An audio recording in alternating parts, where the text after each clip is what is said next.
Nathi-ke tindzaba setingumthamo ngwanelo muhle. Chubeke njalo nekuhlakula Mfabantfu kulandzela ukuthi libutfo belisolo-ke lichubeke njalo lomuhla kanti-ke libutfo lisachubeka nje nekuhlakula livetile Yemaswati ukuthi ngabe kumcoka kangakanani ukuthi Yemaswati agcine emasiko nekuthi nje baye ensimini bayawuhlakula njengoba batfula-ke lokuningi khona. Emabutfo ngokwehlukana kwawo atselelanga lichubekako nekushisa lokumatima vukela khona ensimini yenkosi Mfabantfu lapho umsebenzi wokuhlakula wona emasimi emkhosi uchubeka khona elangeni lanamuhla. Libutho likhombe inthokoto lenkulu ngekuba ingcenye yalomsebenzi njengoba likhuthata nalabo labahlele emakhaya ukuthi ayingenele imikhosi elive njengoba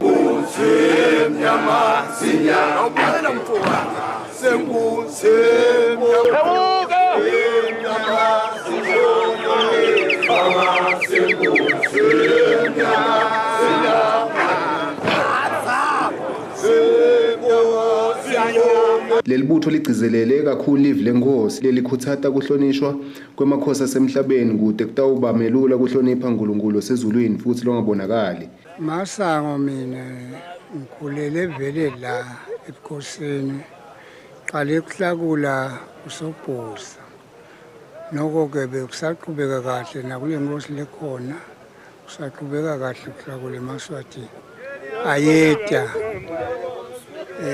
masiko siyawathanda ngona lesikhule ngawo thina lokubi siyakwenyanya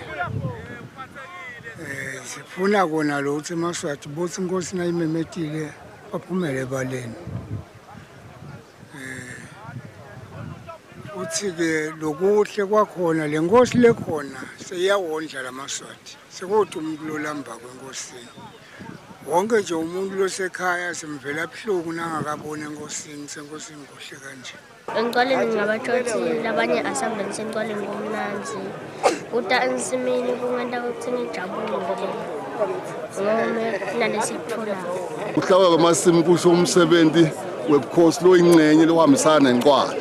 Nasuke ekhathi senqwaleni sibese sihamba siyawuhlakula emasimi kuyingcenye yokusebenza kwemkhosi wenqwala lokuhlakula emasimi bese ke emva kwaloko inkosi fika lilanga nasesiqedzela amasimi seyasicitha sesibuyele emakhaya sesithola sibusiso inkosi kuba khona le magama lesiphathisa wona lasesiye emakhaya lasibusiso lasinika usinemakhaya sitafike sisebenze njani. Negama lami ngibonke sibonga ngoba libise ebulanzeni lenza sebulanzeni mina kuchaza ukuthi ngitela ngifunza lokuningi nalabanye labahleli emakhaya futhi lokuningi la siyaluleka siyakhula emoyeni wethu ukuthi nasitelana thina sithola kunye lokwehlukahlukene kunengikuthola ngihlele ekhaya.